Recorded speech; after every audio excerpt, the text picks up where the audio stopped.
Je vis en Pennsylvanie et en ce moment, c'est complètement enseveli sous la neige. J'ai un entretien demain, alors j'ai passé 3 heures à déneiger ma voiture. Enfin, ma voiture est libre, réchauffée, je suis prête, et je me dis que je pourrais aussi bien aller à CVS maintenant, puisque je devrais y aller de toute façon demain. C'est à environ 24 km, un trajet de 20 minutes. Quand j'arrive, il y a une vieille dame qui se tient à l'entrée en me fixant. J'ignore ça et je rentre à l'intérieur. Je sors et elle a disparu. Je monte dans ma voiture, je ferme la porte, et en quelques secondes, elle frappe à ma fenêtre. Je baisse complètement la vitre, ma mère m'a dit plus tard de ne jamais faire ça à nouveau, et je lui demande ce qui se passe. Elle me demande où se trouve le magasin le plus proche. Je lui dis qu'il y en a un juste derrière elle. Elle dit non, l'autre. Je lui suggère le marché aux puces de l'autre côté de la rue. Elle dit non, l'autre. Puis ça me frappe, elle veut price shopper, à 10 minutes de route. Elle demande si je peux lui donner un coup de main, elle essaie d'appeler sa fille mais elle ne répond pas. Je lui demande comment elle est arrivée ici.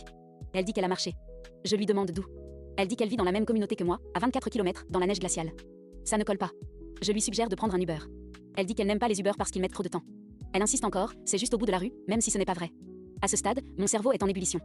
Une partie de moi pense que si je lui donne un coup de main, ça pourrait être un bon geste qui paiera d'une manière ou d'une autre. Mais l'autre partie crie que n'importe quoi pourrait arriver dans cette voiture. Elle pourrait me kidnapper, me voler, ou pire. Je lui dis que je ne peux pas, que je suis pressée. Elle insiste un peu plus, raconte des histoires tristes, mais je reste ferme. Finalement, elle s'éloigne. Et voici la partie étrange. Elle n'a demandé à personne d'autre un coup de main. Elle a attendu que j'arrive à ma voiture. Quand j'ai commencé à partir, j'ai vu sa tête suivre ma voiture dans mes rétroviseurs. J'ai 18 ans, je suis une jeune femme noire qui ne fait pas du tout mon âge, beaucoup de gens pensent que j'ai 15 ans. J'ai presque cédé à la pression des pères parce que j'ai peur de dire non aux étrangers pour une raison quelconque. Je suis contente d'avoir écouté mon instinct. Peut-être que c'était juste une vieille dame qui avait besoin d'aide.